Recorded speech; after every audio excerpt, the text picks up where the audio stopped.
Baik, bismillahirrahmanirrahim. Assalamualaikum warahmatullahi taala wabarakatuh. Selamat pagi, siang, sore ataupun malam, teman-teman dan ibu dosen yang terhormat, Bu Jamilah, pengampu mata kuliah Syariah dan HAM. Sebelumnya perkenalkan nama saya Muhammad Adnan Rosadi dengan NIM 20020111106162. Di sini saya juga izin memohon maaf pada ibu dan teman-teman karena pada pertemuan kemarin tidak dapat mengikuti pelajaran atau perkuliahan dikarenakan masih dalam keadaan sakit seperti itu. Oke, seperti arahan dari ibu dosen di sini, saya akan menjelaskan ya apa saja atau bagaimana instrumen HAM internasional. Nah, khususnya di sini pada Universal Declaration of Human Rights. Nah, jadi sepengetahuan saya dan apa yang saya baca begitu kan. Jadi di sini pada Universal Declaration of Human Rights ini terdapat tiga perjanjian internasional yang menjelaskan pasal-pasal yang terdapat di UDHR ini. Nah, yang pertama itu ada Convention on Elimination of All Forms of Discrimination Against Women, International Covenant on Economic, Social, and Cultural Rights, and International Covenant on Civil and Political Rights. Oke, kita masuki yang pertama dulu, apa itu Universal Declaration of Human Rights, gitu, seperti itu kan. Supaya kita lebih tahu nanti bawah-bawahnya juga seperti apa, gitu kan. Oke, yang pertama itu Universal Declaration of Human Rights atau yang biasa disingkat UDHR ini adalah sebuah pernyataan atau bisa juga disebut sebagai anjuran gitu kan yang diadopsi oleh Majelis Umum Persatuan Bangsa-Bangsa atau PBB. Nah, UDHR ini itu ditetapkan gitu pada 10 Desember tahun 1948 di Palais de Chaillot itu di Paris. Nah, pada pernyataan ini memuat ada 30 pasal yang menggarisbesarkan pandangan Majelis Umum PBB itu tentang jaminan hak-hak asasi manusia kepada semua orang. Jadi tentu saja pernyataan ini bersifat untuk seluruh manusia dan juga seluruh negara, bahkan seluruh dunia. Makanya kenapa disebut dengan universal seperti itu. Oke, selanjutnya, nah di sini saya cantumkan gitu 30 pasal yang memuat tentang hak-hak apa saja sih yang harus dipenuhi gitu kan. Nantinya hak-hak ini akan menjadi berkembang pada pembahasan-pembahasan berikutnya gitu. Oke, di sini saya sebutkan ada 30 ya. Karena ada 30 pasal, maka di sini saya ringkas juga menjadi 30 poin yang nantinya akan menjadi pembahasan mengenai yang tiga tadi itu terdapat pada pasal 19, 21 dan juga 27 seperti itu ya. Oke, saya sebutkan saja di sini yang saya sudah rangkum bahwasanya ada hak hidup, ada hak untuk kebebasan, hak kemerdekaan dan keamanan. Selanjutnya ada hak bebas dari perbudakan, hak bebas dari penyiksaan dan hukuman kejam, hak pengakuan pribadi di depan hukum, hak yang sama di mata hukum, hak pemulihan nama baik, hak bebas dari penangkapan yang sewenang-wenang, hak proses peradilan yang adil, hak tidak bersalah sampai dibuktikan dengan kejahatannya. Selanjutnya ada hak perlindungan terhadap privasi dan kehormatan, ada hak berpindah dan bermukim, hak mendapatkan suaka, hak kewarganegaraan, hak menikah dan berkeluarga, hak kepemilikan harta benda, kebebasan berpikir dan beragama, hak bebas berpendapat dan berekspresi, hak berserikat dan berkumpul, hak pelayanan publik dan aktif di pemerintahan, hak jaminan sosial, dan hak ekonomi. Selanjutnya ada hak bekerja dan dapat upah yang sesuai dengan pekerjaannya, ada hak beristirahat dan bersantai, selanjutnya ada hak untuk standar hidup yang layak, hak pendidikan, hak aktif pada aktivitas budaya dan ilmu pengetahuan, hak tatanan sosial dan internasional, dan hak penghormatan atas hak dan kebebasan orang lain.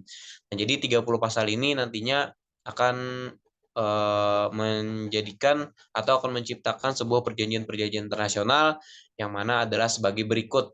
Yang pertama, yaitu mengenai konvensi, mengenai penghapusan segala bentuk diskriminasi terhadap wanita. Nah, pada ini Convention of the Elimination of All Form of Discrimination Against Women ini adalah sebuah perjanjian internasional, teman-teman, yang mana ditetapkan pada tahun 1979 oleh Majelis Umum Perserikatan Bangsa-Bangsa atau PBB.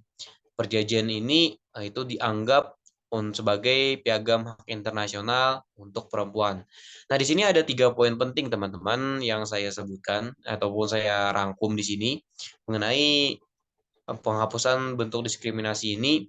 Tentunya ada hubungannya tentang yang ada di UDHR tadi, Universal Declaration of Human Rights, yaitu pada pasal 19 gitu kan, teman-teman. Pada pasal 19 tadi mengenai pembebasan gitu kan. Yang pertama, perjanjian internasional ini adalah perjanjian internasional yang pertama kali lah dalam sejarah yang berurusan dengan masalah diskriminasi wanita, yang mana ini dicantumkan nantinya ke piagam PBB. Nah, latar belakang adanya konvensi ini adanya desakan untuk menciptakan kerangka perlindungan hak wanita yang lebih menyeluruh dan memiliki sasaran yang lebih tepat. Dalam hal ini, langkah besar pertama yang diambil di kancah internasional adalah penetapan deklarasi tentang penghapusan diskriminasi terhadap wanita pada tahun 1967 tentunya. Jadi, teman-teman, di sini budaya patriarki yang sangat besar pada saat itu menjadikan PBB mengambil langkah dengan menciptakan tadi ada UDHR yang mana dikembangkan lagi dan diperinci lagi di konvensi penghapusan segala bentuk diskriminasi terhadap wanita ini. Nah, selanjutnya isi batang tubuhnya, teman-teman. Di sini deklarasi ini memuat 11 pasal termasuk di dalamnya mukaddimah. Yang mana yang menurut saya penting di sini adalah di pasal 2, yaitu yang menyatakan bahwa negara akan mengambil tindakan untuk memberikan perlindungan hukum yang mencukupi bagi wanita dan lelaki. Serta pasal 3 yang mengakui bahwa kebiasaan-kebiasaan yang dilandaskan pada gagasan bahwa wanita itu lebih rendah dari laki itu perlu dihapuskan. Nah, tadi pelayanan publik ataupun yang sama di mata hukum gitu kan. Jadi ada hubungannya dengan Universal Declaration of Human Rights. Oke, selanjutnya yaitu perjanjian internasional berikutnya, yaitu Covenant Internasional tentang Hak-Hak Ekonomi, Sosial, dan Budaya, atau yang biasa disingkat sebagai ICESCR, adalah sebuah perjanjian multilateral yang ditetapkan juga nih oleh Majelis Hukum Perserikatan Bangsa-Bangsa. Jadi dalam pelaksanaannya itu juga diawasi oleh Majelis Umum dari PBB pada tanggal 16 Desember 1966 dan mulai berlaku pada tanggal 3 Januari 1976. Oke, selanjutnya. Nah, sini ada 3 poin penting juga, teman-teman, yang saya catat bahwasanya pada ICSCR ini, perjanjian ini merupakan bagian dari Piagam HAM internasional. Nah, bersama dengan Deklarasi Hak Manusia tadi, UDHR, dan Kovenan Internasional tentang Hak Sipil dan Politik yang nantinya akan kita bahas di materi selanjutnya gitu kan. Jadi yang ada di ECSCR ini adalah bagian gitu untuk memperinci pernyataan yang ada di Piagam HAM dan juga di UDHR tadi. Negara yang telah meratifikasi perjanjian ini berkomitmen, nah ini isinya teman-teman, untuk memenuhi hak ekonomi, sosial, dan budaya individu dan wilayah perwalian dan wilayah yang tidak memerintah sendiri. Beberapa contoh hak yang dijamin dalam ICSCR ini adalah hak buruh, hak kesehatan, hak pendidikan, hak atas dasar kehidupan yang layak. Nah, kan di sini ada hak pendidikan dari teman-teman sebagaimana disebutkan tadi pada pasal 26 ya pada UDHR. Nah, pada perjanjian ini atau kovenan ini terdiri dari 5 bagian dan ada 31 pasal. Maksudnya ada 5 bab dan 31 pasal.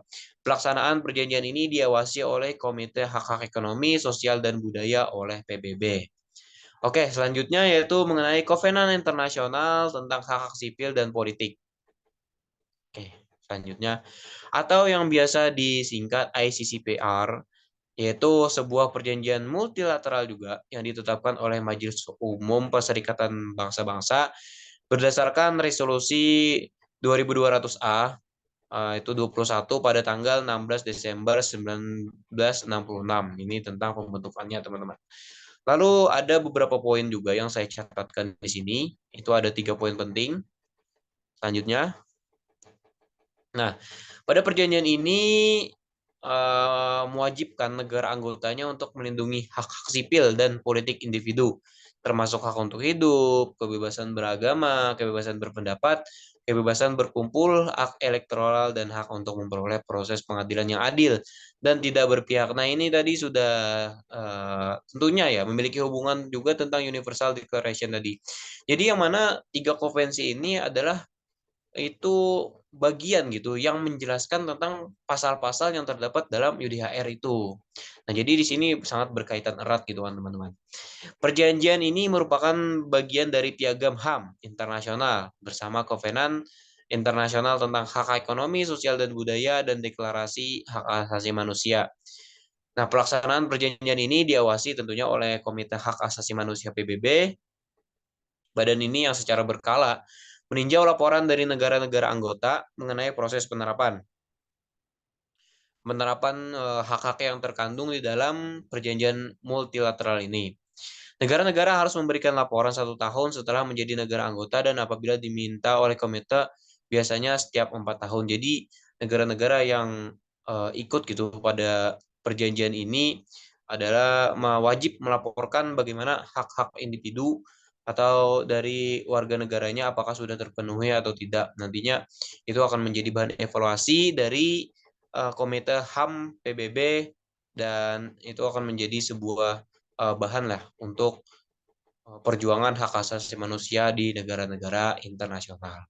Oke, mungkin itu saja yang dapat saya sampaikan. Terima kasih atas perhatiannya. Kalau ada salah, mohon maafkan.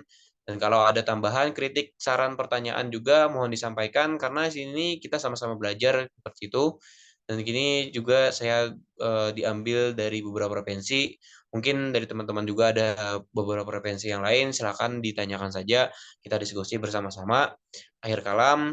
Billahi taufiq walhidayah. Wassalamualaikum warahmatullahi wabarakatuh. Sampai jumpa.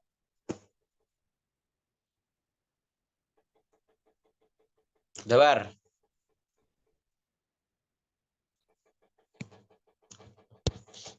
Ini